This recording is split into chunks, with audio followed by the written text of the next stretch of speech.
Johnson & Wales University and the Distinguished Visiting Chef Committee proudly presents the Distinguished Visiting Chef Series, an educational resource and video reference library for culinary students and professionals.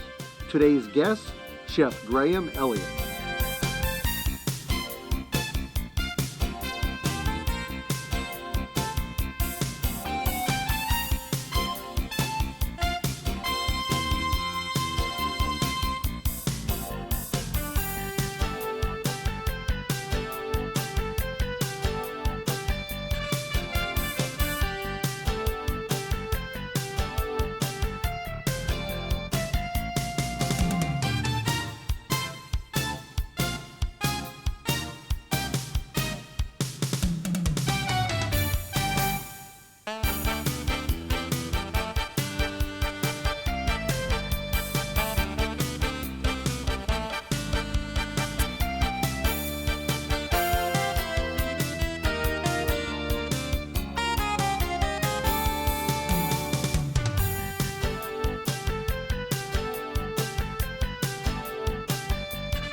Good morning, everyone.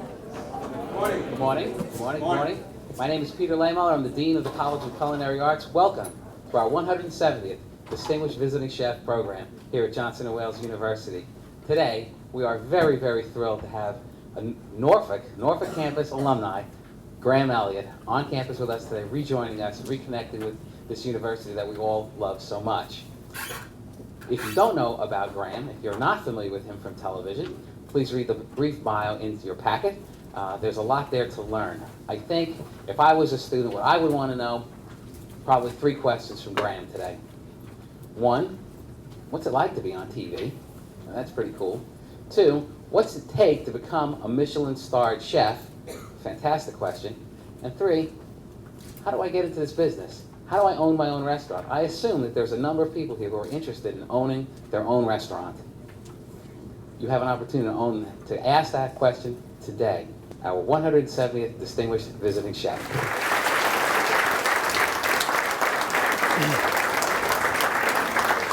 Good morning. Oh, come on. Good morning. Good morning. All right. So, first of all, I just want to say that I am extremely honored to be here. I graduated, I guess, 16 years ago. Can you believe that? And especially to the amazing culinary team and faculty of the university, and especially Dean Lehmuller, who was my culinary instructor back in the day. So thank you, guys.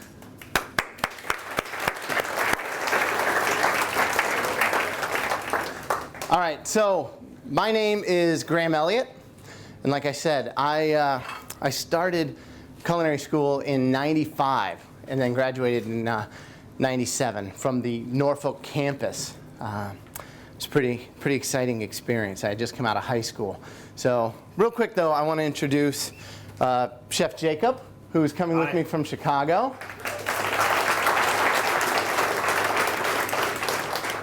And then our buddy Chef Crystal, who has been instrumental in getting us prepped up and set and ready to go. So we want to give her a round of applause. But if today's demo sucks, that's who you're blaming. So, all right, be ready. All right, so just real quick, a little bit about myself. My dad was in the Navy, so I had a chance to explore the world and, visit all 50 states, grow up in Hawaii and the Philippines and all these different places. And I think that's what really inspired me to get into food. I've always enjoyed eating it. I've always enjoyed working with it. I think it's something that's very romantic and spiritual to be able to do. And it's like a looking glass into culture. The fact that everybody from every corner of the world gets around a table and discusses things, and you can really see what they are as far as their background, their religion, their thoughts, their styles, and especially the ingredients that they're given to work with. So, I think that that's really important for you guys, to make sure that you step outside of your comfort zone and really go out, see different things, and embrace it, and don't judge, just absorb like a sponge, especially when you're at this stage of your culinary journey. So, that's another thing. You don't want to look at it as a career or things like that, but really as this life journey that has a ton of different paths that allow you to take and find your own voice, which we'll talk about later. It's very important. So after that, after traveling, going to 15 schools and 3 high schools, I realized that I really am not good at school. So I got my GED, or my good enough diploma, when I was 18, and decided that I wanted to be a chef. I loved working with my hands. I was a dishwasher at the time, and kind of caught the bug, as they say, seeing cookbooks, seeing food, listening to music in the kitchen and that culture, and everybody kind of on the same team, fighting for the same vision. That was really exciting for me. So I said, okay, I'm going to go to culinary school. I'm going to be able to, get my knife set and tour the world and see different things. So very liberating, the idea of being a chef, being in the food world. Again, we don't even like to use the word industry. We're not building cars. We're not, on an assembly line. This is something beautiful that we do. So it's a way of life. So I started doing that. Graduated culinary school, did my externship in Dallas, started working at the Mansion on Turtle Creek, met a chef named Charlie Trotter, who I was absolutely enamored with at the time, and moved to Chicago to work for him. And then that was extremely influential. And sadly, Chef Trotter passed away last month, so that's been something that's kind of difficult to deal with when your mentor passes on, but it's important to carry on that legacy with their philosophy and style of food. So, just remember that.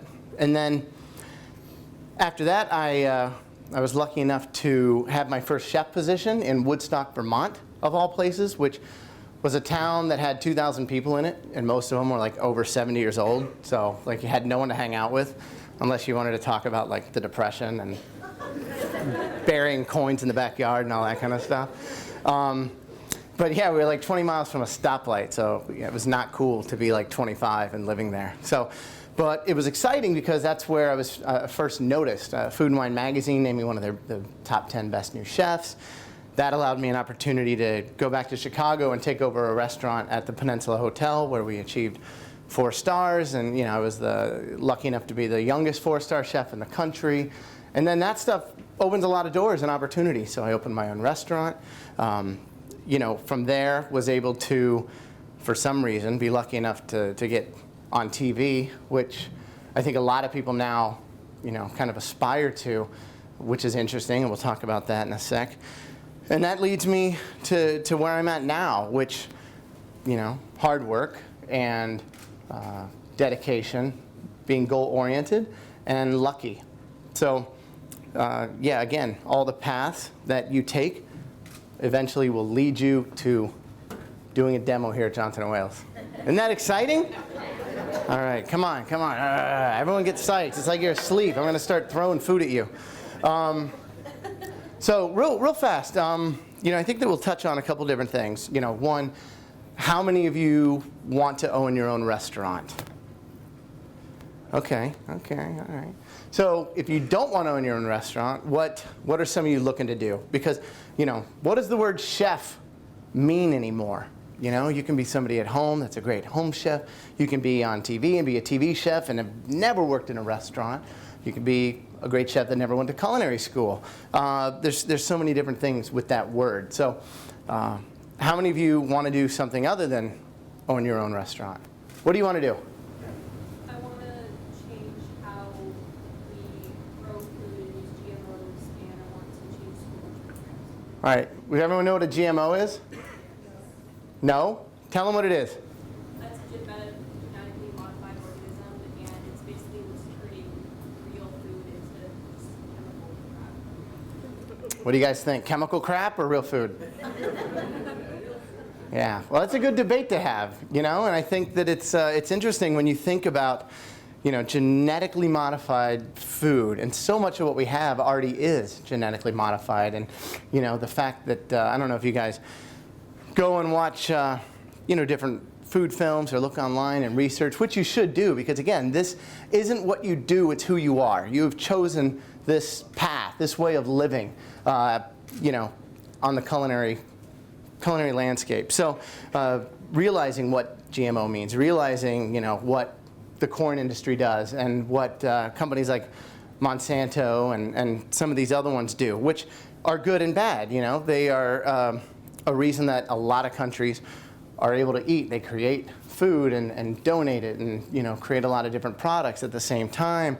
They sometimes keep farmers almost indentured, where Farmer Joe can't afford to keep his place. It's been in his family. They'll come in and say, we will buy your farm and give you the money and you work it. So then all of a sudden you're kind of stuck and having to work for them. So I don't know, there's good and bad to everything, right? Which gets back to food. There's not a lot of rules. Here in culinary school, or at the beginning of your journey, you're going to see things like recipes. And Dean and I were speaking the other day. Recipes are a great blueprint for you to follow. It's like a roadmap. In our restaurant, we don't have a single recipe, which again, it doesn't lead to consistency. But we're kind of anti that. We look at it as like being in a band. You have certain people on your team that share the same philosophy, and you should be able to come in every day and say, all right, this scallion puree, tomorrow let's make it a scallion soup and do the sweetbreads as like crispy croutons instead. Oh no, I think that we should do it as an emulsion and roast the whole sweetbread and carve it at the table. So, we say it's all gray area. It's like any other art. It's open to interpretation, both for you as a chef as well as the guest. Does everyone buy into that or not? Yeah? If you don't, throw it back at me. Let's discuss. I want to feel like we're all hanging out. It's not like we're in some major coliseum and movie screens having me tell you what's going on. It's like we're in like this super tiny room, very tiny, with a lot of people. So, but I could still take all you on if you come up to. So, What questions do we have? What does a chef mean? What do you guys feel that you're here for? What's the deal? Anyone in this section? At least 3 of you. Yes? I want to get my RD. Your RD, which is? Registered dietitian certification. Registered dietitian certification. You already sound like one. Should be like, I want to be this, and this is why. So what leads you to want to do that? I was sick before, and I'm not a registered dietitian, so I want to be that person for someone else. Cool. That's great. See, again, it's you cook for someone, you make them happy. You're a registered dietitian. You help people in their way of life. Anyone else over here? Yes. I want to do one of two things. I want to either open my own catering company, Uh-huh. Or open like a school that teaches like moms to cook good food but on a low budget and like making good, nice food. Moms? Why is it got to be moms? Well, I'm saying So it's like dads don't cook now? I mean, not necessarily, but like usually they in my house it was always rice, chicken, and whatever frozen vegetable we had. Mhm. But like there's so much more that you could do that Yes. they just don't know. And Yeah. like being able to teach people how to do that on a low budget is something that's really important to me. Yeah. And then that comes back to the whole corporate thing, right? Like it's cheaper to go buy a cheeseburger, fries, and a Coke than it is to buy a small bag of carrots. You know, so there's got to be a way to try to influence people to understand how to eat healthy and then try to use your influence as a chef or somebody in the food world to kind of get into almost in a political stance to force that change. But I agree, so much has to do with the next generation. I don't think anyone said it better than Whitney Houston. Children are the future. So, you know, the fact really that you know, I can go in to most schools and have an eggplant and an onion and a, you know, XYZ different products and like 9 out of 10 of them will have no idea what it is, you know, and that's the sad part, you know. So it's getting people excited about food. And I was extremely lucky, again, with that military upbringing. I was able to eat, you know, everything from dog to monkey to balut. Does everyone know what balut is? It's like the most hardcore thing in the world. They take a fertilized chicken egg, they bury it in the ground so that when it starts to hatch, it can't get out. They dig it up, you break the shell, and you eat the whole thing. So you got like beak and feathers like hanging out of your mouth. So next time you are extremely drunk, head out and be like, I don't care what you say, I'm doing balut today. And then when you sober up, you'll be like, holy shit, I cannot believe I did that. But you will be stronger for it. So, just so you know, I'm never going to do a demo. We're just going to let that all like reduce and it'll be messed up in a bit. So, no, so, you know, it's exciting to, again, to see culture and different things and be able to influence. But, you know, we just did this show, I'm on a show called MasterChef, which is pretty fun. And we just did another version called MasterChef Junior, where it's kids 8 to 13. And to see how excited they are about food is really inspiring. It makes you happy for the future. You know, what we found out with some of the kids, instead of like piano lessons or gymnastics, they would have a chef come to their house once a week and give them a demo or a lesson. So there are people that love food at that age that are looking at, again, culture. One of the kids was taken out of school for a year with his family and they traveled around the world. So imagine the mindset you have at that age and, you know, being able to see all those different things and how people cook with different stuff. But most kids can't afford that or, you know, the opportunity to do that. So it is up to us in the food world to try to get those kids going and understanding what products are and how fun it is to be able to cook and use things and work in the kitchen. And, you know, how fun is it to be able to rock out pasta, you know, and get like a whole lobster and like kill it. You know, that's cool. As a kid, you should love that stuff. So, all right, anyone else over here? Yes. Why is it only girls? Is there any guys over here? No? Nobody wants to talk? All right, tell me. Did you know from like day one that you wanted to own a restaurant? Oh, yeah. Yeah, because to me, owning a restaurant is freedom, you know? I get to control everything from the, you know, I drew the logo on a napkin, I wrote the playlist, the uniforms I designed, you know, not just how the kitchen's laid out, but everything. And it's not like an ego deal of, you know, you do what I say, but rather, this is all I really know how to do, and this is who I am. So when you come in, it's like you're coming into my house. And, you know, my personality should be able to come through onto that plate, you know? Jerry Garcia, everyone know who he is?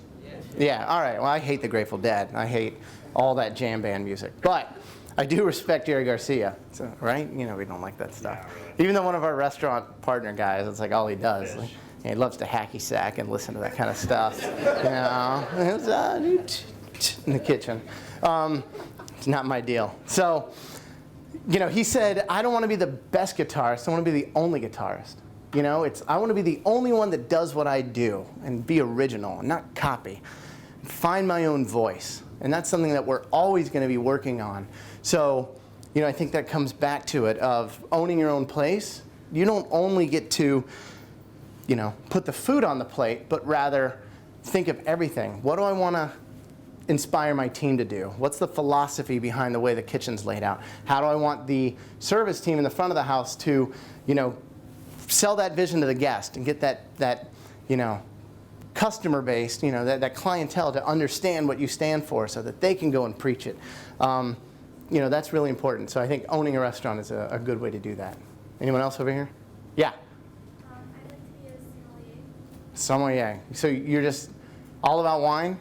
Yeah, well, I previously went to France my junior year in high school, and my second host family was big on wine and the different flavors and what you pair it with. And I feel like it's like the second half of being a chef, not only being the food, but knowing what goes with it. Mm-hmm. Like the size and the drinks that you can have. Yeah, absolutely. So, I mean, we always say it's not food and wine, it's food and wine. It's a marriage. It's almost like a finishing sauce to a dish. So we have you know, like a 20-course tasting menu. We do pairings and things. And you do have to look at, you know, you're starting off with Japanese sashimi of whatever, with uni sauce or whatever it is. And it's like, well, that goes incredible with sake because if it grows together, it goes together and it's delicious and amazing. And then you move into lighter stuff and it's like, okay, well, we're going to do a Sauvignon Blanc. And now it's buttery and we're going to go into Chardonnay. And it's a light meat that transitions to a heavier meat. So we're going to do a Pinot followed by a Cab. You know, and you really start understanding how those things can guide you. One thing that we like to do in the restaurant is cook spontaneously. So we have X amount of product. We never repeat an ingredient on a dish. So if we have 10 dishes, 4 components in each one, and spinach is in the beef dish, you will not see that anywhere else. So that when you're done eating, you've seen 40 different things, regardless of the season. But if all of a sudden the guest goes from drinking this to this bottle, we're able to say, all right, we'll take the lentils from the fish, put it there, get the blood sausage puree, we'll move it with that, and then grill the sturgeon instead of roasting it so it's a little more smoky and meaty, because that'll pair really well with it. So again, that's a great thing about not having recipes. You know, you can kind of cook blindfolded and just know what works with what. So, all right.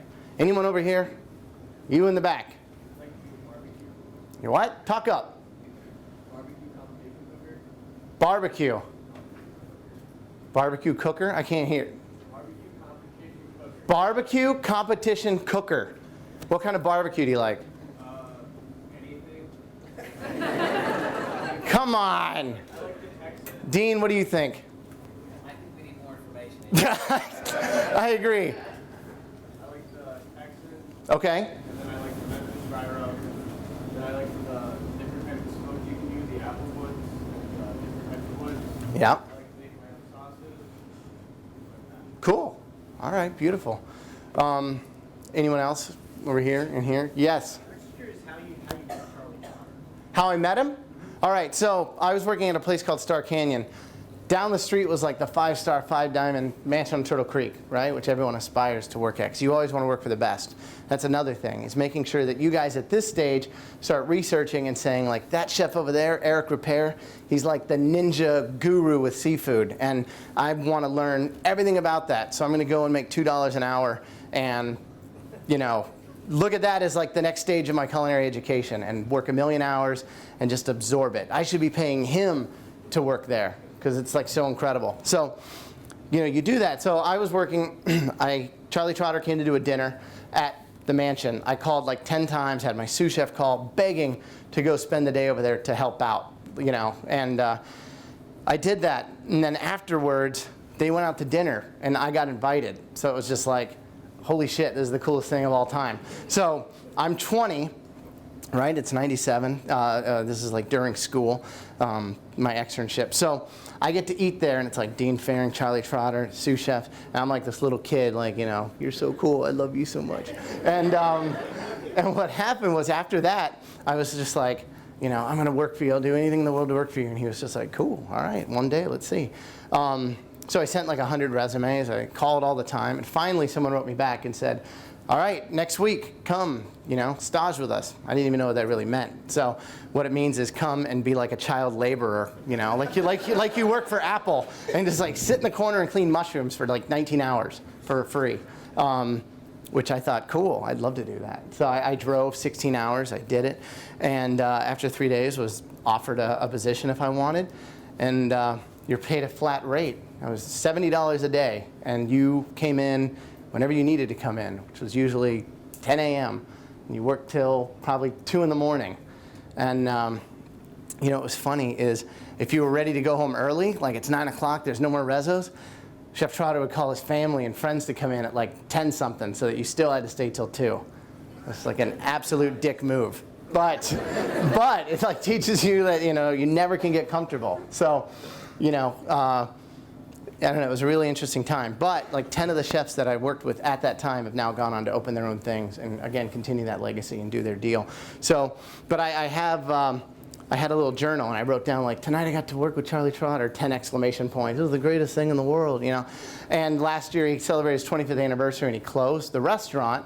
And I found it and I had it framed and matted and gave it to him. That was really, really cool. So hold on to all those little notebooks that you guys have now. If you don't have a notebook, you shouldn't be here. Oh, how hardcore is that? All right, you better have a notebook. All right, anything else? Yes? I want to be a food writer. A food writer. What do you want to write about?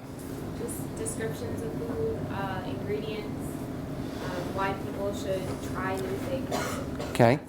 So trying to inspire people, or are you going to go with an opinion and say, this is what you should do, or are you going to more present info for people? More info and inspire. Okay, cool. That's great. What were you saying? I was going to say I appreciate that. Yes. Yeah, that's really cool. Yeah. You know what's funny is like the whole food critic thing. I'm glad you didn't say you want to be a food critic, right? Because then we're gonna do some like Jets versus the Sharks kind of thing in the back. So yeah, and people will write about you in your restaurant, and you're supposed to be tough and be like, oh, okay, I'll learn from it. But me, it's just like, come here, I challenge you to a duel, because I don't like anybody, speaking negatively of what we do. Because again, you put so much energy into this, so much thought, so much passion, and you wear your heart on your sleeve, like in a hardcore way. So when somebody writes, I don't like that, and you should have done this, etc., it's like you cannot not take it personally. So if you do, I question your loyalty to your craft. See or no? Oh, absolutely agree. Okay, just making sure. Anyone over here? Yes?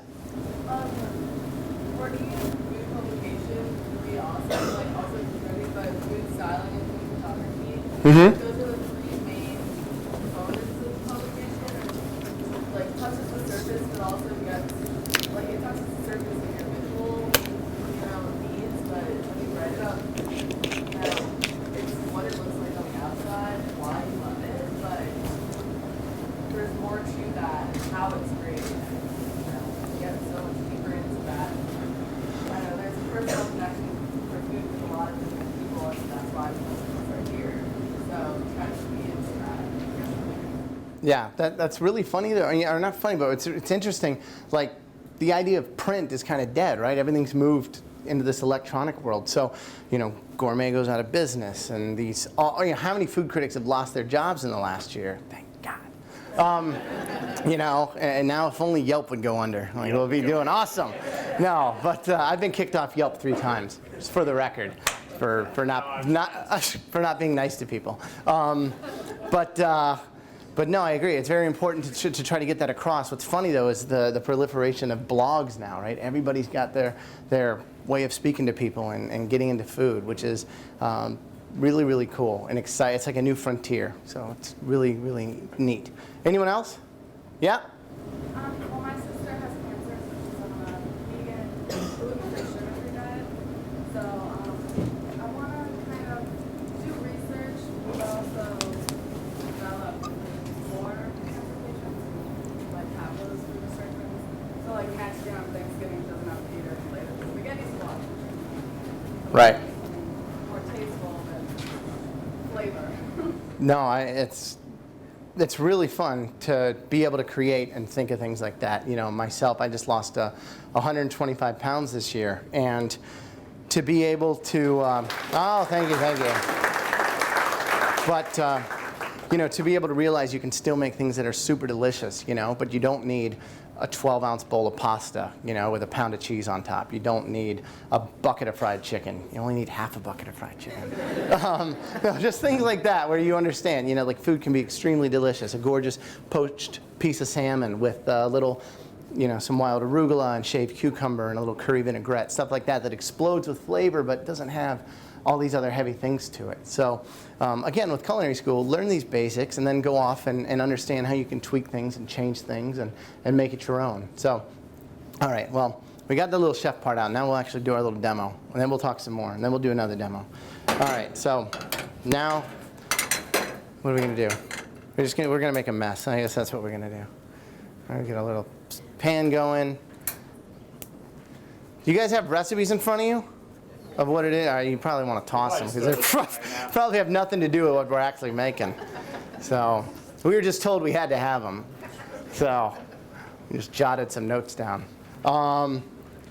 First of all, I was saying I need a bigger pepper mill. if there's a way. It's a joke. It's like the world's largest pepper mill.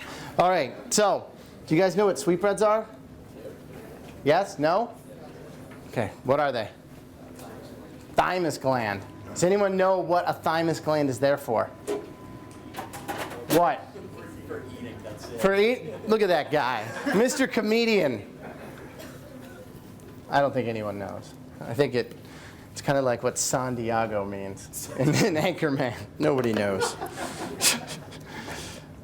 think it means Saint Diego. No. All right, this is a sweetbread. Right? Offal. You guys know what offal is? Not awful. Offal. Organ meat. Secondary meat. Things that people generally don't love.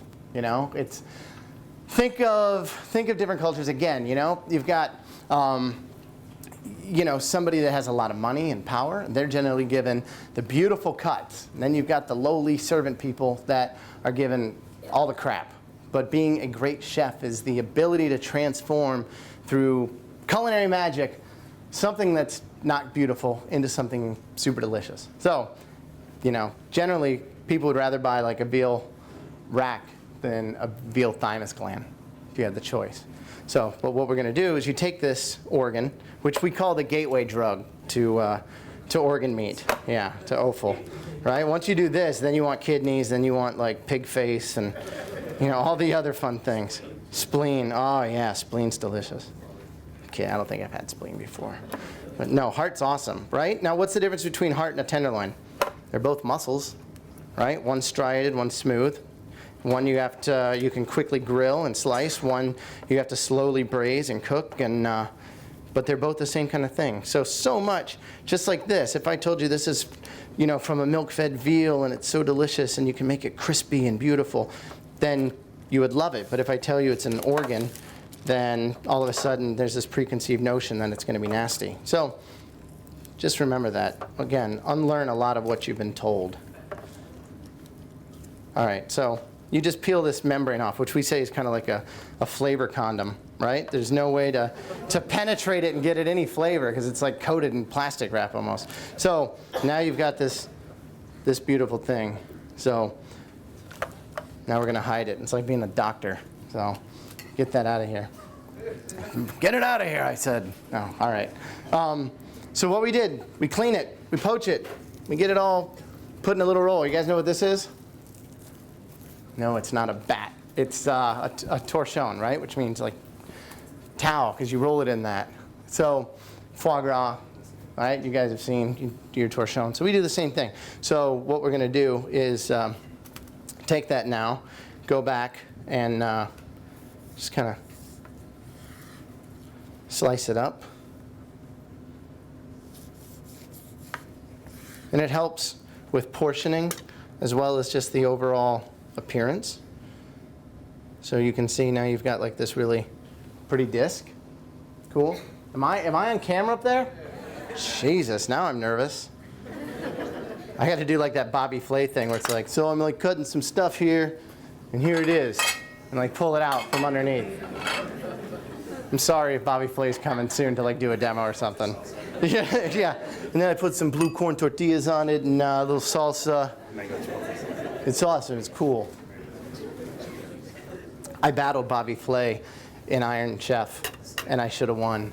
So, again, sour grapes. Call people out. No, he's really cool. All right, so this is a broccoli scallion puree. So what we do is we take our scallion tops, we kind of blanch them, buzz them with a couple florets as well as the stem. So you want to get this in your batter and go real fast?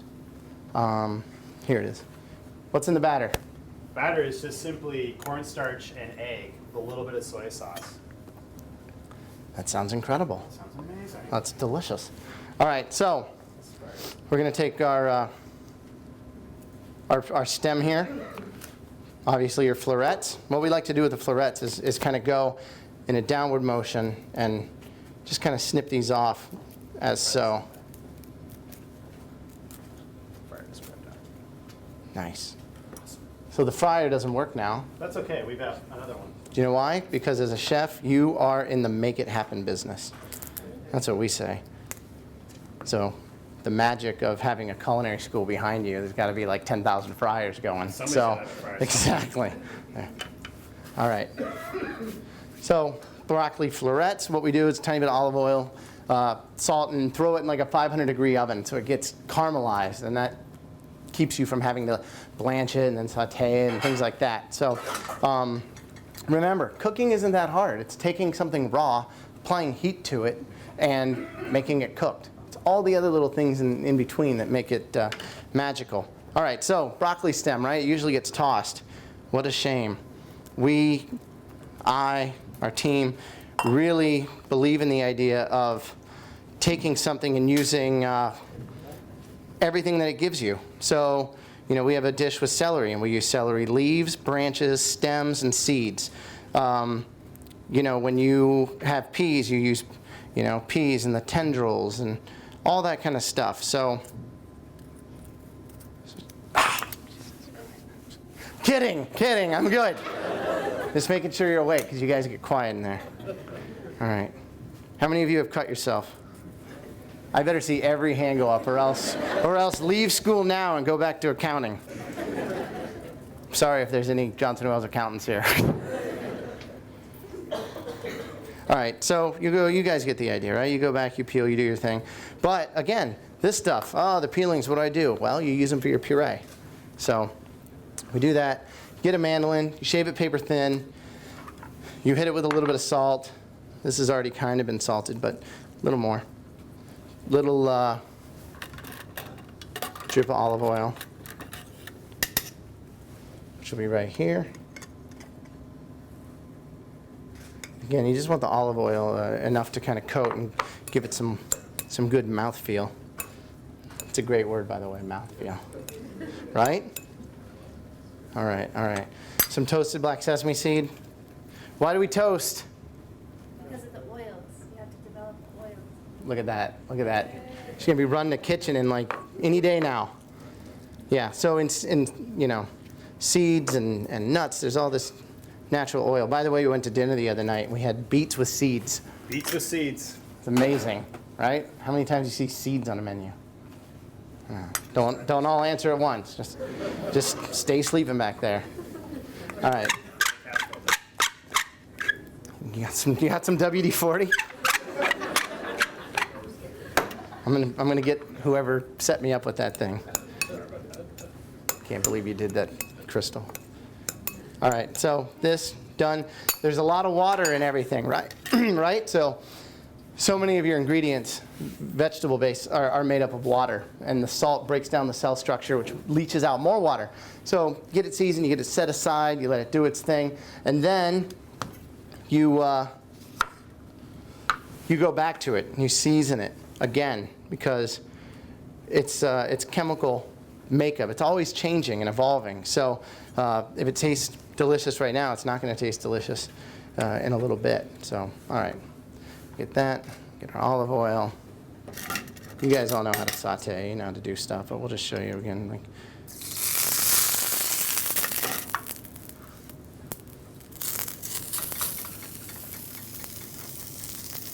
So, oh. The handle's heavier than the pan. The pen is mightier than the sword.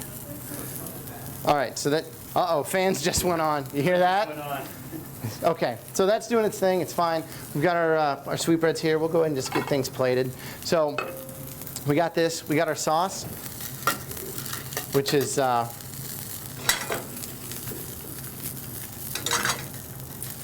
what's in our sauce, Chef Jacob?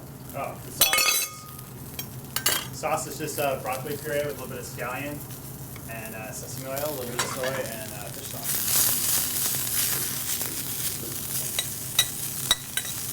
You guys like fish sauce? What country uses it the most? Vietnam? I'd agree with that. What's your favorite region to study and cook with? Thailand? What else? France?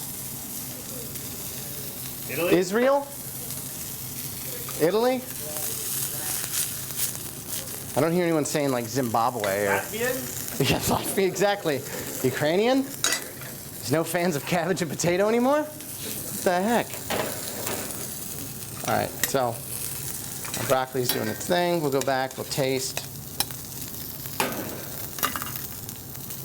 So with something that's green like this, right, you still want to be able to balance it with a little acid. So generally we'd have a little small pot of that and keep tweaking it, and then you toss it and you get another pot going, because this acid is going to kill the chlorophyll in there, which is alive. All right, so that's great now. Good to go. We got our broccoli, we got our deal. We're going to put a little bit of this sauce in here. You want to plate it? I'm kidding. She doesn't know what we're going to plate it like, but you should be able. How about I plate one? Chef Jacob, do we have another bowl? Let's go. Let's do it. Okay, real simple. Nothing crazy. Sauce, bottom of the bowl. We'll take some of our florets. We'll set them aside. We've got our little sweetbread action. We'll put them here. Florets. We'll go back and cut that just so they're a little smaller. Chef, would you like the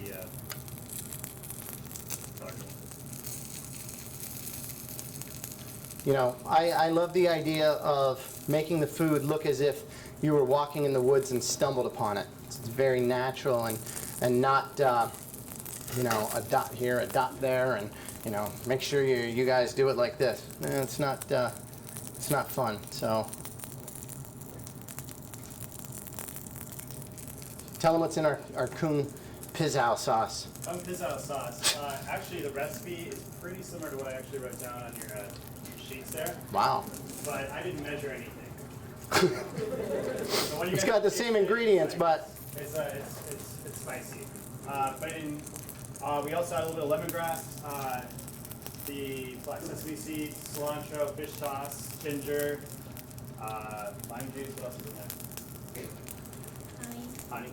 Yeah. she just called me honey. Call me honey. She called you honey? Wow, already. Yeah, so basically classic kung pao sauce, which is elevated a little bit with fish sauce and some fresh herbs. That's it. So I'm taking my scallion. I'm trying to just use the knife and slice it so it's like this. So I'm not cutting it as much as just rocking the knife backwards so that I get nice thin little shavings like so.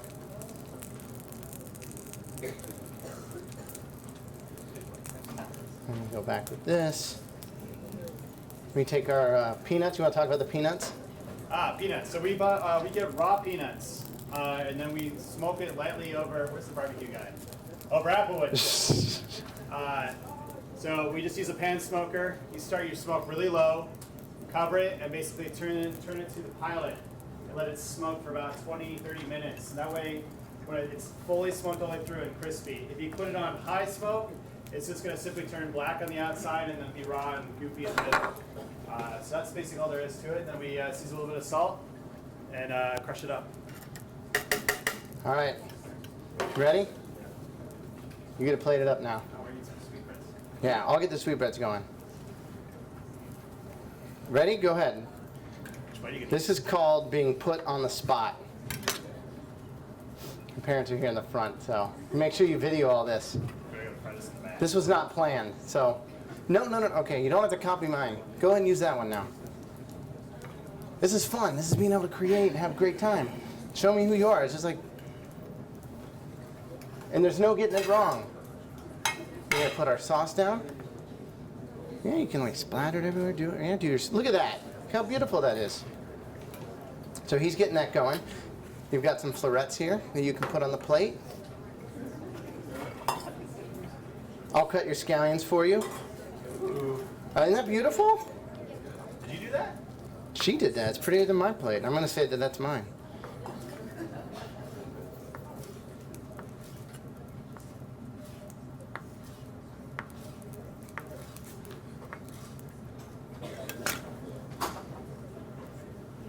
Here's some scallions you can use. This is so cool. I can't believe you're doing this. You are a rock star. See, how awesome is this? Guys, right? How killer. Look at what she's doing. This is being spontaneous and having fun and allowing somebody to show what they're all about. So we've got this, peanut, sesame, and scallions. And then a little of this, and then you were done.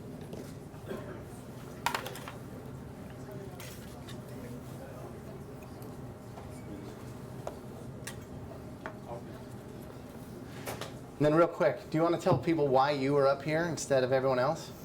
I got the DVC scholarship, so it stands for Designated Visiting Chef. He is our chef, so I received the scholarship and I'm able to work with him. How cool is that, right?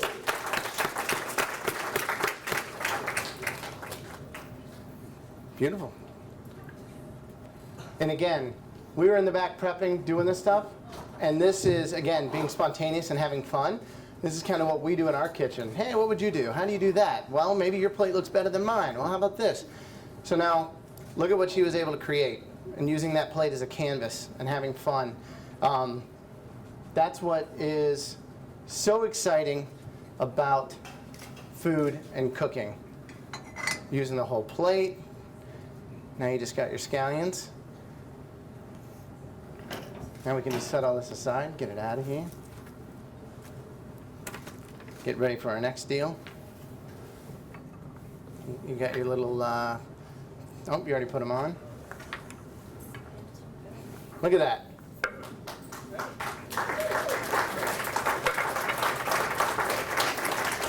Okay. Badass. You guys should be proud. That's super cool. Everyone feel confident that they'd be able to come up and make like the same kind of plate on the fly, not knowing if you were going to make it? I think it's pretty cool. All right, so Chef Jacob's getting the next stuff ready. Let's go through some other questions. So we talked about being a chef, talked about dietitians, all these other things. How many of you want to be on TV? Nobody? Like 5 people? You don't like TV? You don't like what I do now? I'm taking it personally. All right, you? What do you want to do? I want to work for The the Food Network. Food Network. What would your show be about? About cooking. About cooking? About cooking. That's like that's better than like Food Network wrestling a bear show.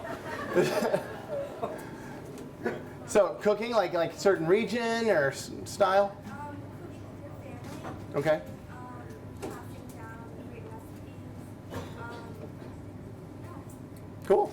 I love that. I love the old style like recipe box that like Grandma had. Remember that? You couldn't read any of her writing because she was getting old and everything's shaky. So you just got to like make up whatever it was.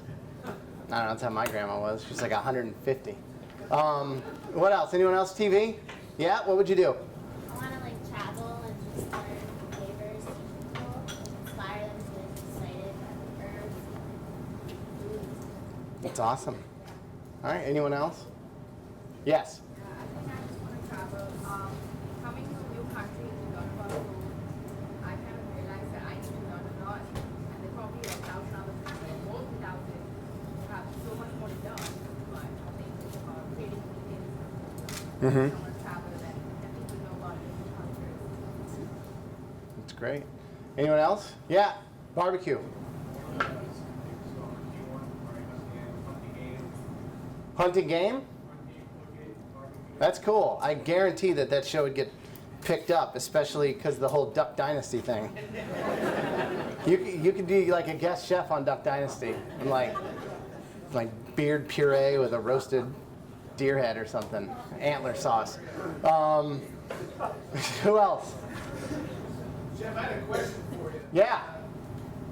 Can you just speak a little bit about Chicago as a city where young cooks can kind of, grow up in, and Yeah. maybe some other cities that you might recommend to do that in? Absolutely. So what's interesting is when I was starting, there was really, I don't know, maybe one or two cities that you would cook in, which were on each coast: New York and San Fran. Chef Dean Lehmuller, where did you work? Where did you start off? San Francisco. And where are you from? New York. Bam! That is why he's your dean. Because if any of you have questions, he will come in and juggle knives and like do it, because I've seen him do it. So what's cool is, those are the cities you had to work in. Those are the greatest chefs. That's, New York was bustling and insane and million restaurants. And then in San Fran, it was like the most incredible product and ingredients and, like Alice Waters style. You have to sit there and like, what does a carrot feel today? How do we like take care of him? And, like, a little, David Chang, he called it figs on a plate. So he was just like, F all that food out there. That's all you guys do, put like figs on a plate. So that started like an East Coast, West Coast battle, like Biggie and Tupac, which is cool. Gets exciting. No, but like each city has its own deal. So what's fun, the advent of the internet and all these chefs learning different things, is now you can probably go to Omaha and see food that's as cool as you'd find in Paris. So many people do very similar things and see this as their creative outlet. We went to a spot last night, Gracie's. Is that what it was? Food was gorgeous, beautiful, delicious. Not that you wouldn't expect it here, but it's like it's no different eating down the street in Providence as it would be in Manhattan or somewhere else. So yeah, real quick. The biggest contributor to that is the internet, or just the way we can get food now? I think food has been accessible since World War II and the advent of the freeways and highways and being able to travel and get product to people. FedEx helps a lot, but I really think that it's the fact that before you used to put your knives on your back and go to France and stage somewhere and see those things, and that was it. Now, you have somebody like Crystal that's able to put a plate like this together, out of nowhere. And I think so much of that is because you can get online. I can Google, Paul Bocuse, Michelle Brock, Grant Achatz, et cetera, and see their menu, their food, 100 people blogging about it and photoing it and doing it, and then that inspires you and gets you excited. So I think that's why so many people do different things the country over.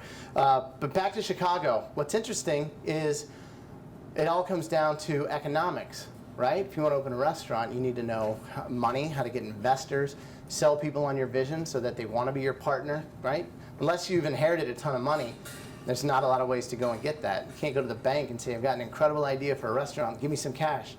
Because they'll laugh at you, like really hard, because I did that. It's like, I got a great idea, and they're just like, blah. So come back when you've made a lot of money and you want to do another one. So like you kind of double down, you make your profit from this, you go and you open the next one, you keep hoping that you can eventually keep rolling things and going, so that you make money doing some project that keeps your little artsy one afloat, right? Once you have your beautiful little Michelin thing, all you hope each night is that you break even. So that, I don't know, at least we do. But so Chicago, the rent in Chicago is probably a quarter of what it is in New York City. So in New York City, you are forced to be open 7 days a week and serve lunch and dinner most of the time, have a kitchen the size of this one down in the basement, and then use every kind of square inch that you have to get the food out because you're paying 40 grand a month. And you have to have items on there that will sell. Your salmon, your lamb rack, your beef, all those things, because people eat all the time, but they're not always so adventurous. Not that New York diners aren't, but I think that Chicago, the fact that I can have this space for $1,000 a month and be open 5 nights a week and have a small team and be able to say, I'm going to do a 20-course menu and I'm going to be creative and do my thing. And Chicagoans really embrace that. That's why so many chefs stay. just in the Trotter team that I worked with, Giuseppe Tentori that owns Boca, Matthias Mergis that owns Yusho, Homaro Cantu that has Moto, Grant Atkins was there for a while before me. He's got Alinea and Next. Who else are we missing? Minnie Siegel that has Hot Chocolate, Rick Shimano that has True. All these chefs, the thing that's cool is they all stayed in Chicago and did their thing. They didn't go and move off and go back home or where they're from. They realized that they liked that city and that's what they wanted to do. So yeah. So, I'm from Brooklyn, and growing up in New York City, even in the short amount of time that I've been alive, I've seen a total migration towards Absolutely. in the food world. Yep. To Brooklyn? So what do you Yeah. think is the new Rent. Yeah, no, again, rent is the reason, right? You go to Williamsburg, it's all youth, it's cool, but it's not, it's like here's a humongous similarity between what? Food and music, right? Brooklyn, hotbed of both. So you've got people that are super creative, super artsy, going out there, willing to do what it takes to do their own stuff.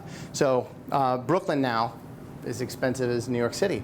So you've got people looking at, you know, Queens or, you know, there's one guy who I think in Hoboken doing really creative stuff now. I mean, I think you start looking at other regions and things like that. So, you know, we call that the hipsterization of food, right? Like Brooklyn, like you can't live there without a beard, an ironic beard and like some kind of plaid shirt. So we have the same thing in Chicago with Wicker Park. So, but that's fine, that's cool. You judge them silently.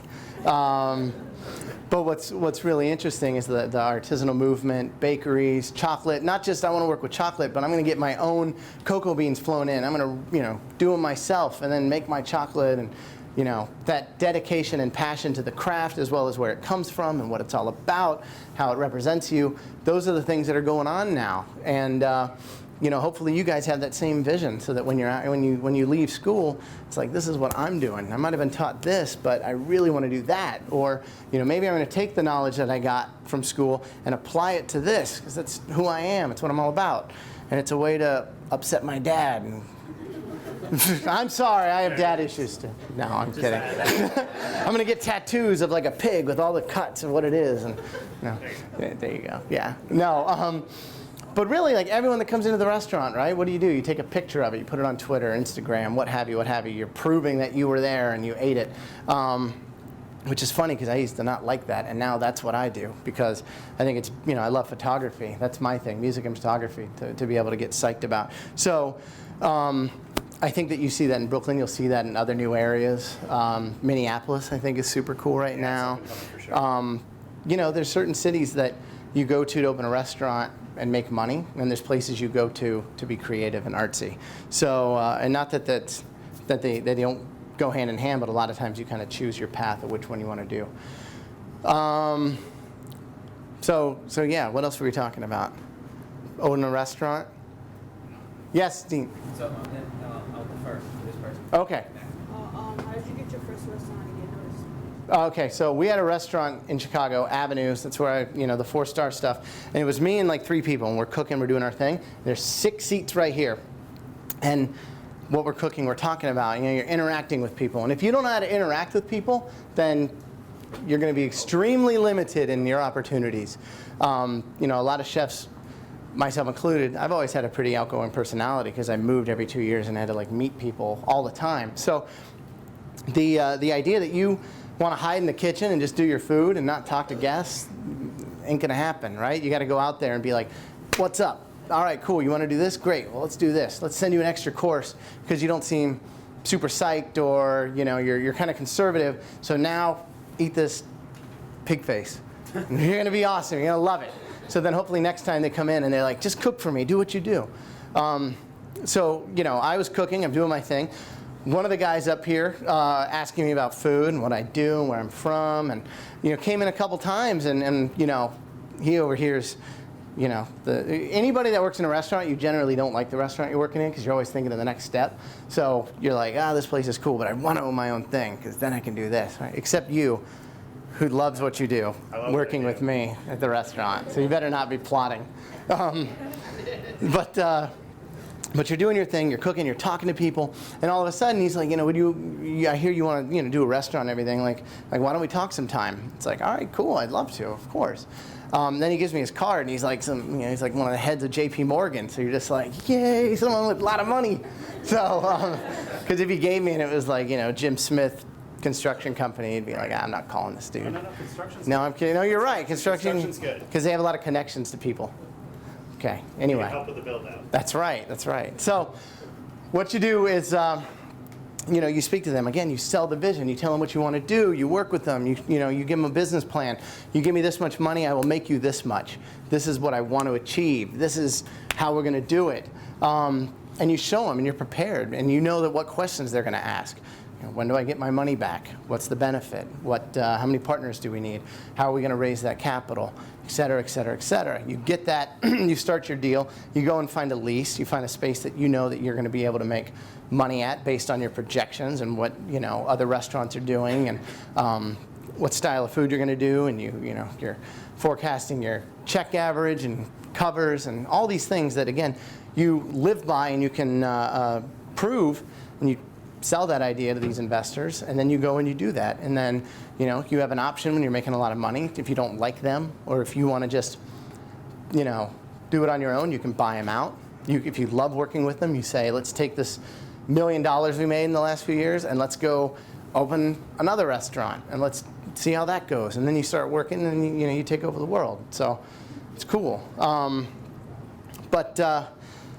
That's how it worked for me. I think that a lot of people, again, you have to be extremely goal-oriented. You can't stop. I told myself if I didn't have a restaurant by 30, I would quit cooking and go and find another line of work. I was very serious about that. If I wasn't a chef by 25, I had completely failed, because that's what I had to do. So I made that happen.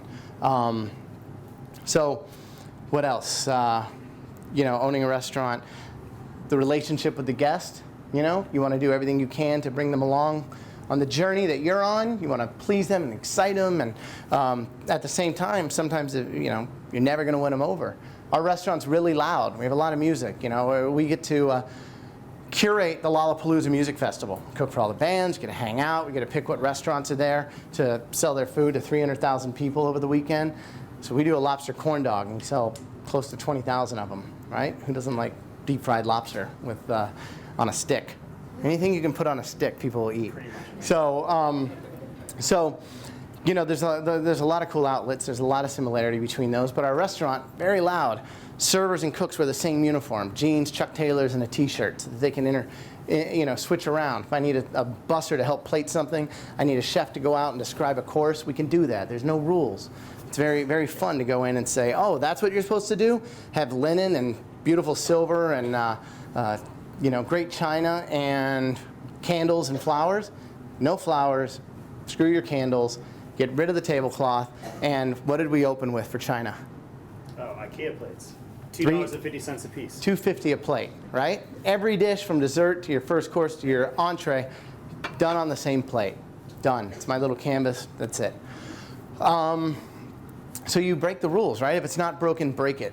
Constantly push that envelope. Push it like off the ledge. Do things, change things for change's sake. That's all the things that you're kind of told not to do. Screw them. Do what you do and make it your own, right? So it's a great last bastion of rebellion, just like you used to be punk and tattoos and a mohawk and whatever else it is. Now you can be a chef and wear a T-shirt and cook on the line and play music and whatever. But anyway, back to music. We have people that come in that might be a little older. Might be. A little older. They come in and they're like, I don't like this restaurant. It's too loud. Turn the music down. Why is that guy in a T-shirt? I'm wearing a suit and tie. I want it like this. And I don't like the menu. I don't want any sweetbread. Well, where's my well-done steak? And we'll go up to him and be like, look, it's not you, it's us. But this isn't going to work. I'm sorry. We got to break up. I love you. We can be friends. Maybe someday we'll hook up randomly in the future if I see you at the bar. Probably not, because you're old. But no, I'm kidding. I love old people. No, so I know I feel like I'm beating on old people, but I mean like 100 years old, not like really old. Really old. So, but you have to be able and be confident to like fire the guest. Sometimes they don't get it. You don't have to do everything and change everything about who you are to try to win them over. Then they leave unhappy anyway, and then they complain. You end up buying them dinner again. It's not cool. So, just like you're in a band, right? If I like Pearl Jam, they come and play. I love Eddie Vedder. And it's like, do what you do. I want to see what you're all about. I don't sit there and say, like, play Jeremy, and then Alive, and then Even Flow, or I'm going to be super upset and I want my money back. Because I guarantee they will tell you where to go. So I don't think there's a lot of difference in cooking, again, as it's transformed into more of an artistic kind of deal, as opposed to just a craft where you do your thing. A question? Yeah, you already asked a question, but go ahead again. How do you manage several businesses like building custom for your staff? How do you manage multiple things with your team? I'll tell you how. People like you. So we had one restaurant. We opened it 6 years ago. Like, a majority of the team is still there. So you go and open a restaurant, not just for yourself, but to give people an opportunity. You know, I'm opening a restaurant tonight in Greenwich, Connecticut. So anybody here that wants to come help, jump in the car with me. So no, but literally, you're running a restaurant in Chicago. You're supposed to fly out today, and it's like, no, you got to stay till Monday. You're gonna help us out now. So Jacob has been with us that time. He knows the culture and the philosophy, and is able to go to the new restaurant and preach that. You know, this is what we're about. Get new cooks in. Here we are. Boom, we're going this direction. In Greenwich, guy that's with me since we opened as well. He's going to be running that and doing that. So I always say the people that cook when I'm not there are the same people that cook when I am there. You know, they are given a lot of freedom. They are allowed to do their style. I can help decide what we're going to do and talk about the menu and talk about the vision and cheerlead stuff and kind of sell that to everyone. But you know, I am now 36 and I started at 17, so almost 20 years I've been doing this. I can go and work any station. I can plate my stuff and set up my plots and, you know, plate my food or whatever it is. But for the chance to give other people opportunities to become chefs and do their thing, I need to be able to step back and let them do that. So, how many of you worked in a restaurant? That's awesome. That's a lot more than when I was in school. That's really great. So, a lot of restaurants have a brigade system or brigade, right? So you've got like your saucier, poissonnier, AKA the guy that makes sauce and does fish. So you've got these different people working stations. They do each little part. And that's cool. But what we do in our restaurant is like the sweetbread dish.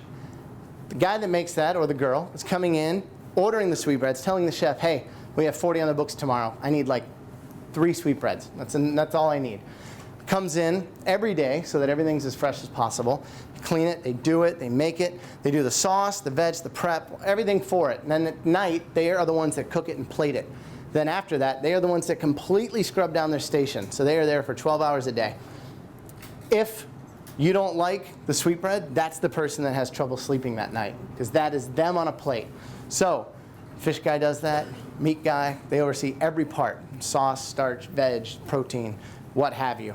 The idea is that there's no hierarchy. Whoever's making that should, next week we're changing the menu and you're going to pastry. They're going to be able to go over there and make it happen and learn those dishes and set it up. And then they're going to go to the meat station 6 months later. So it's kind of like culinary school, and they learn and they develop and they become well-rounded, so that when a new restaurant opens down the street, they're able to go over there and immediately have the chef or whoever say, you have to be my sous chef. You're incredible. Like, you know the deal.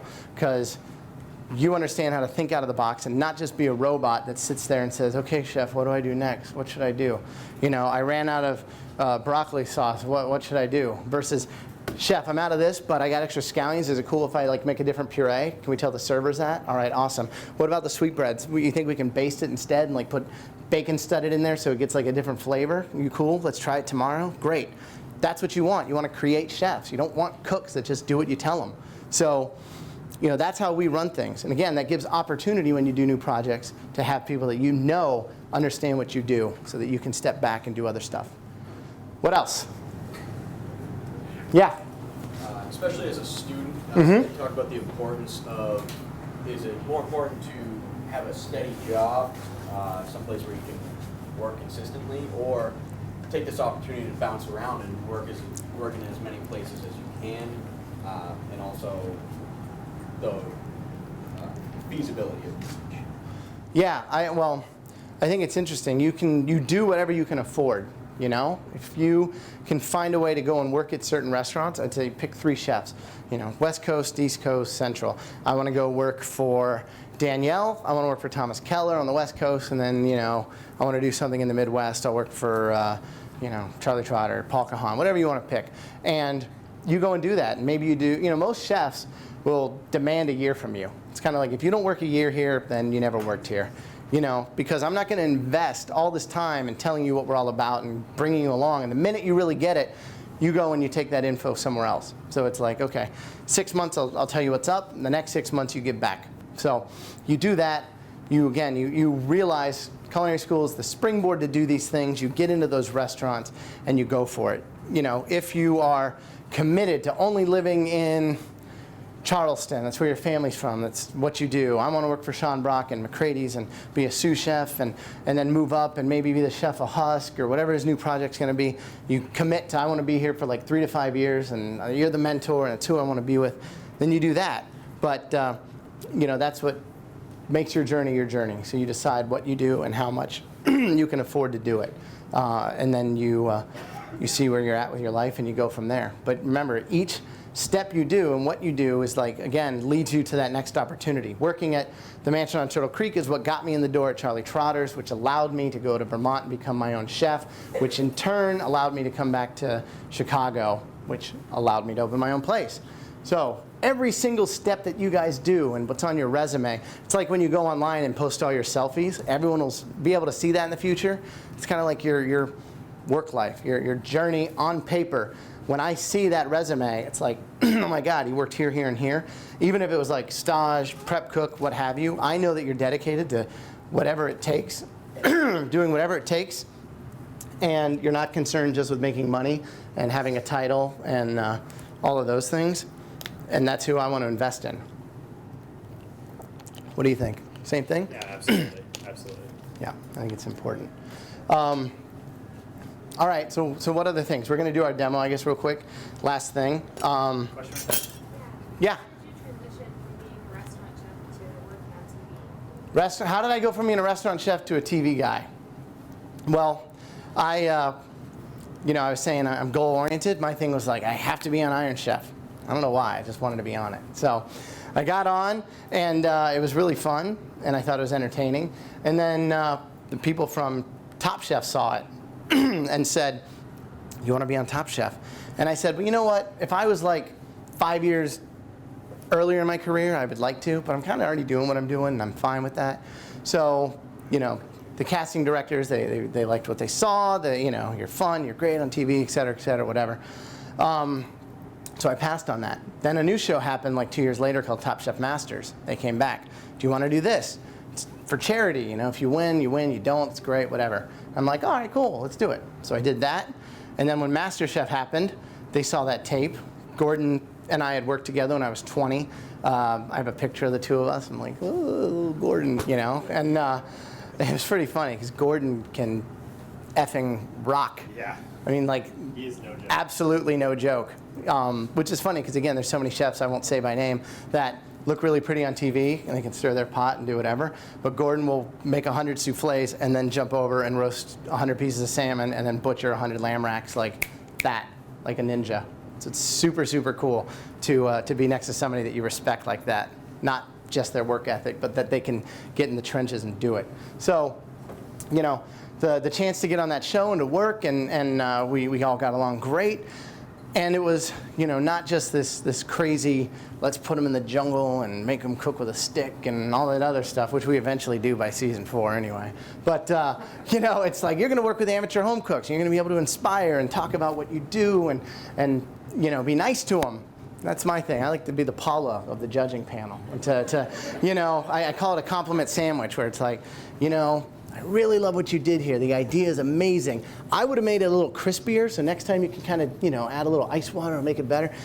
You know, and maybe the peanuts, maybe you want to roll it and crust it in that. But again, the flavors are there. Good job. So they walk away and they're like, I feel good, but I know what I got to do next time. Versus, that sucks, I'm going to throw it in the trash, and don't you ever come back here and cook again. Because then you're just defeated and crushed, and you never want to do that. Because again, food, working with something, you know, like this, right? What is it, Chef Terranova?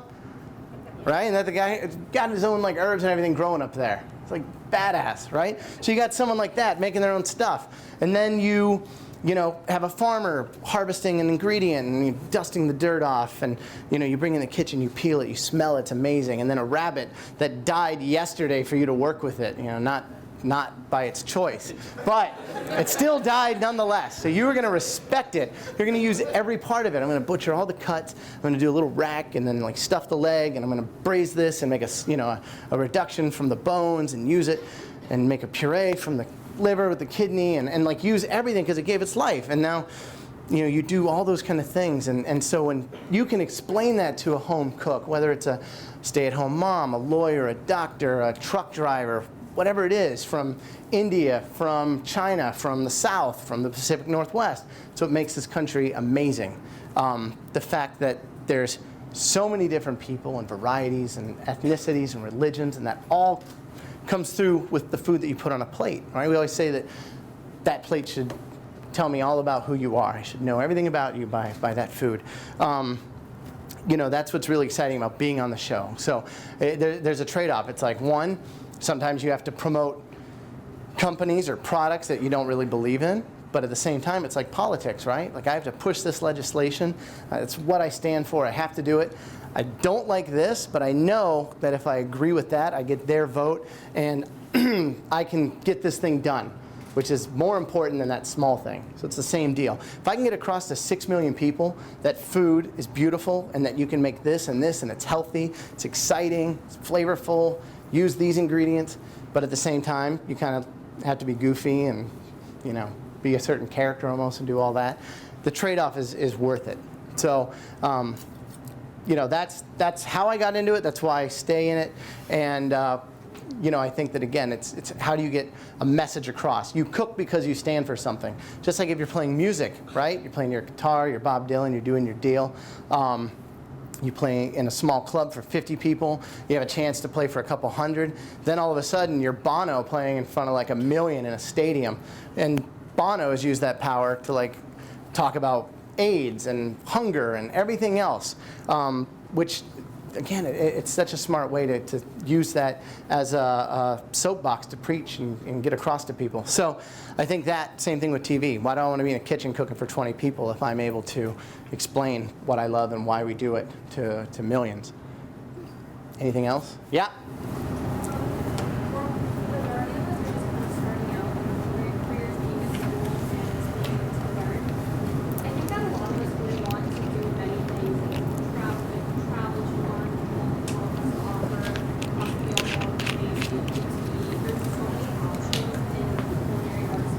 Yep. Did you ever get intimidated by wanting to do so many things and not feeling like there was time or ability to do so? Kind of learn to overcome it and try to get as much out of the world as possible. I think it's having that laser focus on what you want the end result to be, right? If you want to be a chef and own a restaurant, or you want to be a food writer, you go to New York and work for the New York Times, be an intern. You want to, I wanted to own a restaurant. I looked at chefs that I liked and was willing to work for them, knowing that it would build my resume so I could sell it to people to own my own restaurant. That was that. But as far as travel, like, how much money do you guys take out to be in culinary school? Or your parents, or loans, whatever. What does it cost now? $80,000? So go get $100,000. Spend $20,000 on travel. Spend a year riding the Eurail, right? And saying, I'm going to hit Austria and Paris and Prague and Stockholm, and then go to Noma and Copenhagen. And so people say Copenhagen, but then you call it Haagen-Dazs, right? So you commit to one. So these are the things that keep us up at night debating. So, you say, that's what I'm going to do. I was lucky enough to have, parents, especially my dad, support what I did with food. And when I worked at Charlie Trotter's and was a chef at True at 23, he was like, we took out a loan where, we helped you with school, and we don't have a lot of money, but, if you want to go and work at the French Laundry, which is what I wanted to do, then, I will help you somehow move out there and get set up, because I think of that as you getting your doctorate now in cooking. by working for these people. So again, knowing what you want, being able to do that, looking at opportunities, okay, I have a chance to go work for this guy, but at the same time, the restaurant I'm at is offering me a sous position, which is, which one's better? Working at the French Laundry or being a sous chef at this place? What's my end goal? What's going to get me there quicker? So I think those are the things. But yeah, travel is like the most important. There's so many places I haven't been that I still want to go to. I've traveled through most of Europe, but I've been through Thailand and Southeast Asia, but I've never been to China and South America. I want to go to Peru. I want to do yeah, that's what I mean. Japan, of course. The Tsujiki market. Right, where like every fish in the world goes through there. It's like the customs of fish. So, there's so many things you never stop learning. Turkey, Egypt, Morocco, Greece. We were talking about that the other night. Like that's where I want to go. So, you find ways to set aside that time and do it. What's cool is in our restaurant, nobody gets vacation, right? Like when you're 5 days a week, you are the only person that makes fish in that restaurant. You're the only one that puts those plates up in the world. So you can't really call in sick either. Well, you can, but then you get mocked forever. So. Exactly. He's like the meanest guy in the world. So what we do is we close for like the first 10 days of January every year. So where are you going? I'm going to New Orleans to go and eat. Yeah. I'm going to Costa Rica because I feel like hanging out with monkeys. Monkeys. That's what we do. Try to catch one, we make it a pet, and then eat it. So, we all have our different visions and goals. So, but that that's what's cool. And again, we could probably make money during that time, but it's more fun to give people a chance to go and do stuff. What else? Okay, yep, all right, ready?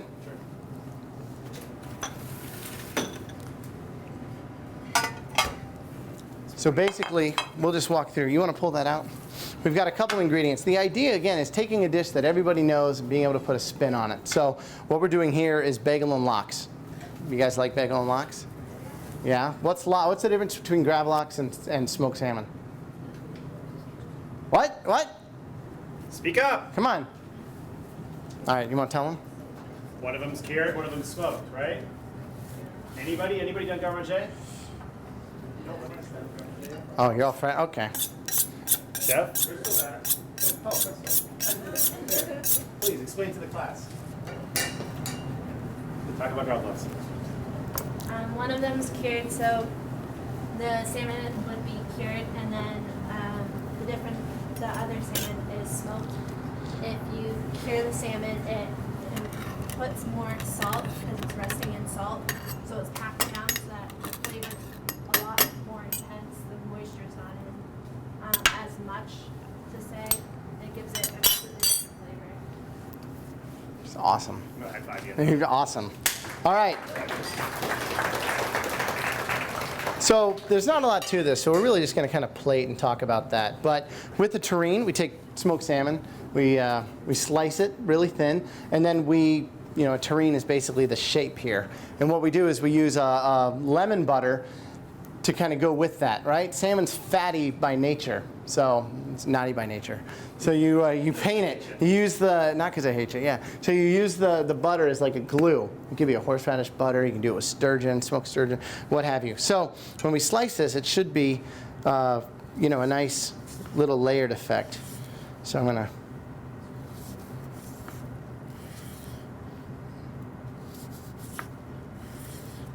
So a quick story. So you see, right?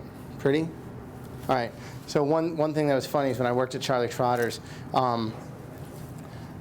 you can see, right, what you do is you wrap it in plastic so it holds it together, and then you try to go back and gently take that plastic wrap off. Well, I served one like that with the plastic wrap on it, and the guests chewed on it, and they were not super blown away by the dish. So it comes back, and the server sells me out. I'm like, chef, somebody found that on the plate. And it comes from that guy's station, I think, right? And the chef's like, whoa, that's not cool. So you know what you need to do? You take your apron off, go out in the dining room and tell that table you're the guy that ruined their night. That you're the reason that their dinner sucked because you left the plastic on it. So I'm like 21 and I'm just like slunched to the table. I'm so sorry. And they were cool about it, but that's something that again, it like makes you who you are. And you walk around shamed for a while. Then you own it. You're like, all right, that's what I do. It's cool. All right, so. None. You know what else I did one? I got a million, so a little olive oil on top just to brush it, so, you know, it gives it a beautiful sheen and helps, you know, moisten it up. So another thing that we did is had a private party for 20, and it was next door in the private dining room. So a lot of times, right, you work in a restaurant, you've got your kitchen, you got your private dining room downstairs, it's coming off the same line. So I seared off my 20 portions of beef, and I'm bringing it in the tray to go plate it, and chef grabs one of the steaks, starts chewing it, like in front. I'm just like, holy shit. First of all, who just grabs a steak and like starts eating it in the middle of the night? But he looks at me and he's like, looking at me like, why am I confused? I'm like, that's one of my steaks. And he's like, yeah, but you wouldn't be stupid enough to only make 20 steaks for a party of 20, right? Because like one can be overcooked and one might be cold. You might drop one. Chef might grab one and eat it while you're walking to the next room. And I was like, yeah, I only made 20. And then it was just like, what the fuck's wrong with you? Why would you, you know? And then like yelled at me. So then after that, every private party I ever done, I like, you know, party of 20, I'm making 90. You know, like I'm not gonna fuck up on this one. So that's kind of the deal. So, all right. So what we're gonna do, right? We're gonna use the whole plate. This is gonna be funny because Dean Lehmuller gave me this article. All right, you guys should read the New York Times dining section every week. It have to be like part of your homework. On plating, okay? So we laugh that when you plate food like this, it's always cold. So this is a cold dish, so I'm in the safe now. I'm clear. All right, so I'm going to take this, and for some reason, every dish has radishes on it now too. We were talking about shaved radishes. All right, so smoked salmon terrine, dill schmear. What is that? You tell me what's in our dill schmear. Anybody want to answer what schmear is? It's cream cheese, man. It's just schmeared cream cheese. Like you go to the bagelry, you get your schmear on your bagel, right? The bagelry? The bagelry. And we used to, where I grew up, we called it the bagelry. Yeah. We always say, what is it? Julic or cashew? Cashew. Catholic. Jacob's half Jewish, half Catholic, so we were saying he gets like the double guilt. The double guilt. Yeah. But I also get to celebrate Christmas, so. Exactly, and Thanksgiving. So. Thanksgiving as well. So yeah, that's cool. All right, so. We make it with dill. It's basically Pernod, which is an anise liqueur, dill, a little bit of parsley, and cream cheese, all whipped together. So we've got our dill schmear. We've got our little pieces of dill fronds. You know what my brother used to call me?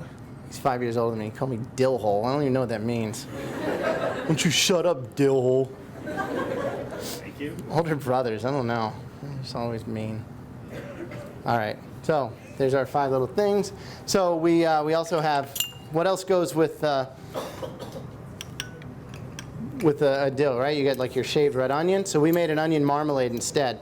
We've taken red onion. What is it that I'm making right now? What is this called?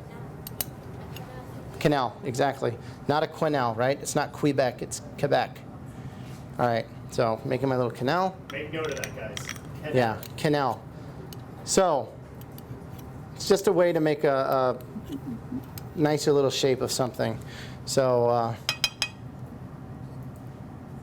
boom, we got that, we got that. So smoked salmon, onion marmalade. You want to talk about how we make that? The onion marmalade, yeah, sure.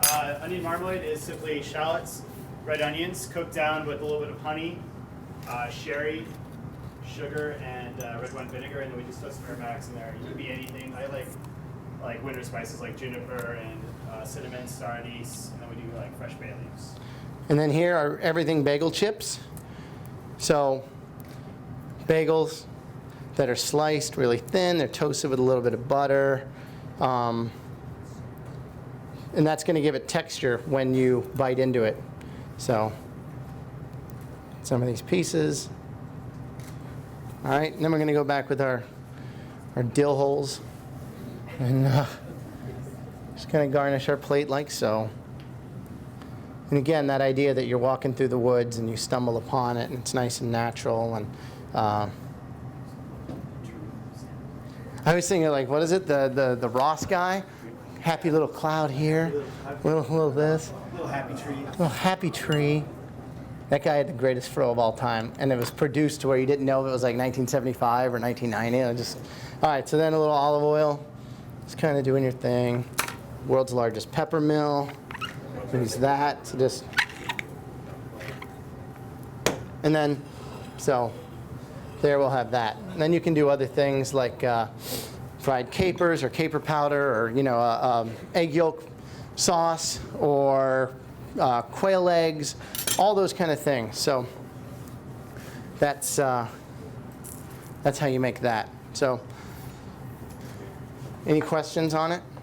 Any issues? No? Silence upon the room. Delicious? Where? Yeah. Because I think it's pretty and it's a nice way to utilize the entire thing in front of you, right?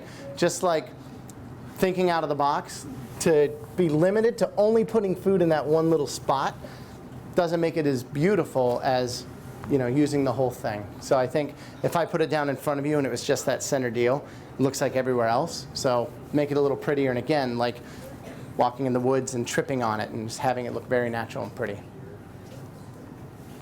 Anything else? Anyone else? Yep. On your menu, do you deconstruct a lot of stuff like that, like bagel flops or egg? Yeah. I mean, and we don't want to use the deconstruct thing, but really the idea is to do that. We do a Caesar where it's a heart of romaine brushed anchovillade, which is like a southern France Caesar dressing, and then we roll it in Parmesan fluff, which is like microplane Parmesan to order. You roll it in it, roll that in white anchovy, and then when I eat a Caesar, I hate that it's all chopped up and I get like these croutons, right? And don't ever do this. So many people use croutons like last week's bread diced up and like toasted, and it tastes like crap. They're horrible. It's garbage, as you say. I say worse words. But so we take a piece of brioche and we fill it with a Parmesan mascarpone and then saute it in butter. So it's like super light, very clean and healthy. That's about 10,000 calories. So we put that on the plate. We call it a brioche Twinkie. So you get hot and cold and crunchy and soft and creaminess and all those flavors. So that's our Caesar.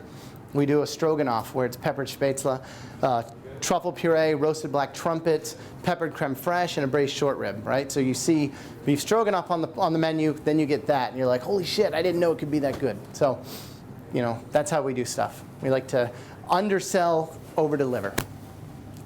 Yep. Do you use your travel to expand your knowledge? Travel to expand my knowledge. I do. I use everything in the world to expand my knowledge. I say that your love of food should be almost perverse, like a consuming passion.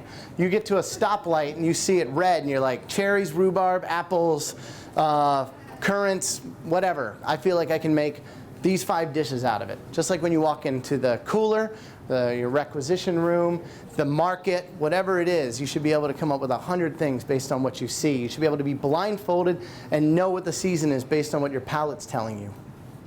Yep. So after you travel, Okay, sorry, go ahead.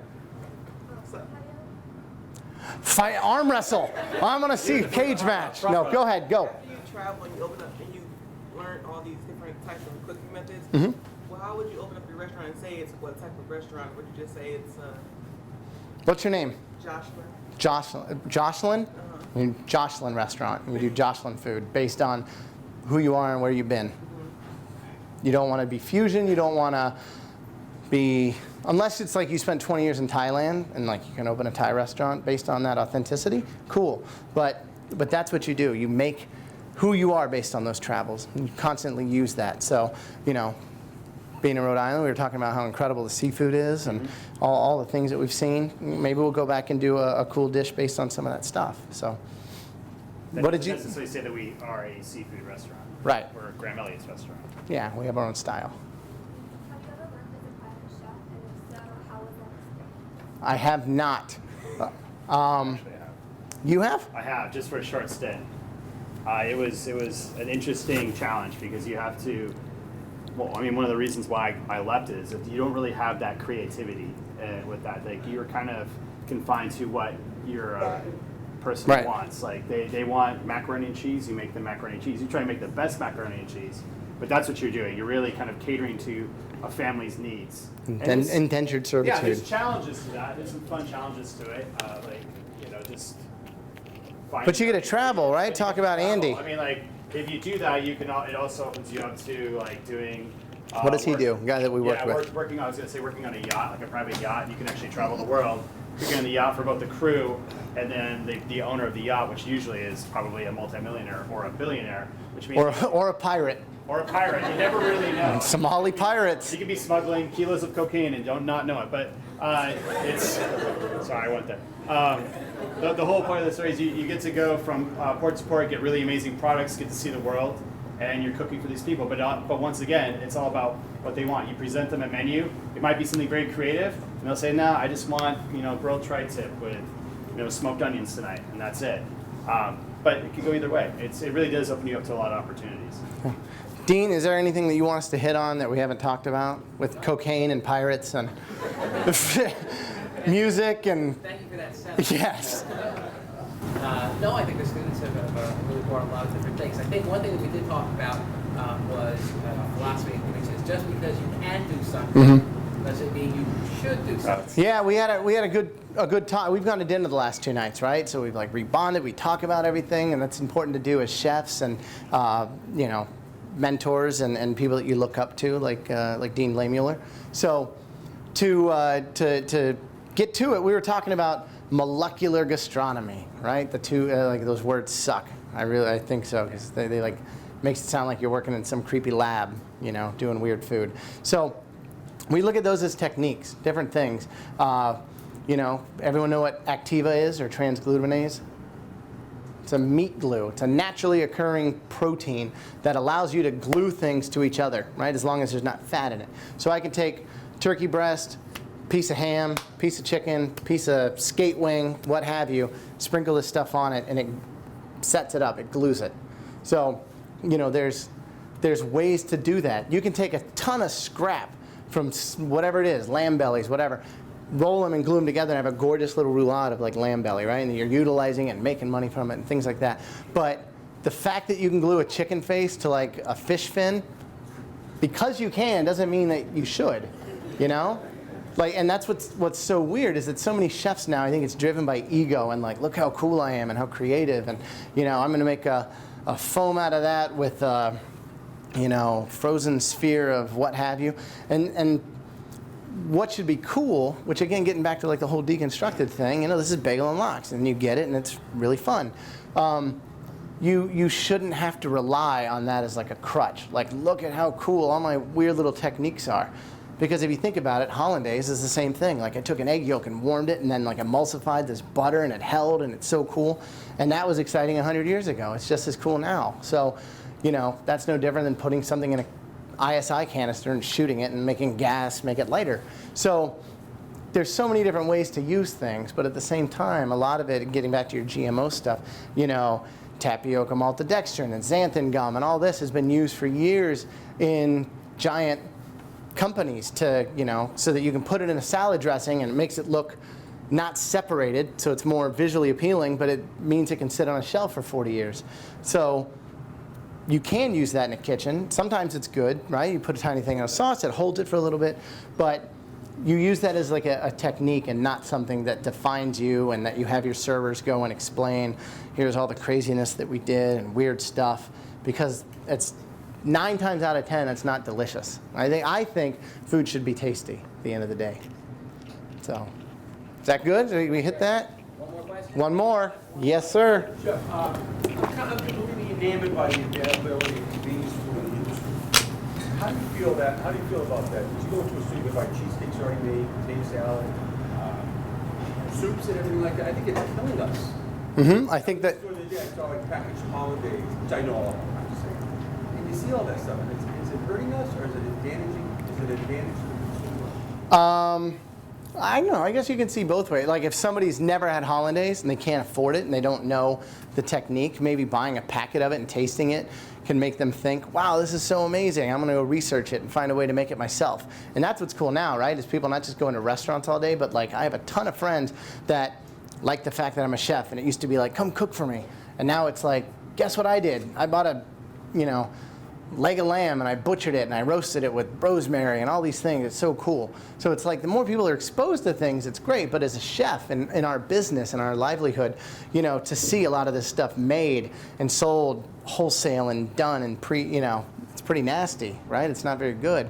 And whoever made it probably dumped whatever product it was into a giant machine, and it's like Charlie and the Chocolate Factory, right? It comes out like an everlasting gobstopper of potato salad. So, real quick, everlasting gobstopper, who was the bad guy that was willing to like pay for it? Good call. Look at that, Slugworth. All right. So, yes, to answer your question, I think, you know, but a lot of times you'll see it in like catering and other things where you got to make something for 10,000 people. You get this ingredient in or whatever it is, but you find a way to make it your own. So maybe you get prepared potato salad, but it's really creme fraiche and potatoes, whatever, and you're going to say, well, I'm going to add, you know, this spice mixture and this, and then I'm going to smoke some more potatoes and add it to it so it beefs it up, whatever. Like there's certain shortcuts, and again, you have to weigh the balance. Do I want to hire 50 cooks to try to make and dice 1,000 potatoes for this, or is there a way to get certain products in and tweak them? So internal debate. It's like what you guys have to do all the time to figure out what you believe in. All right? We good? All right. So, first of all, thank you. Absolutely. Thank you, Dean.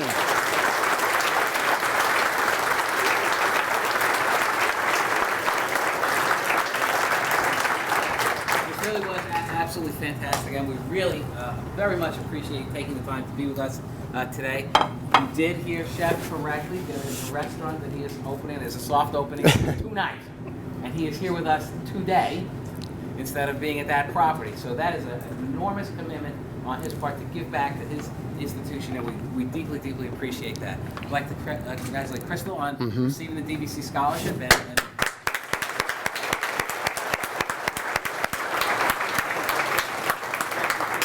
Chef Jake for coming in and really making it all go in the back. Chef Melanson, Melanson. Awesome. This concludes the official program. I hope you all enjoyed it. We have a series of distinguished visiting chefs. We'll have another one upcoming soon for our nutrition program, and then one for pastry. So you're always welcome back. Thank you for coming. Have a great day. Thanks, guys.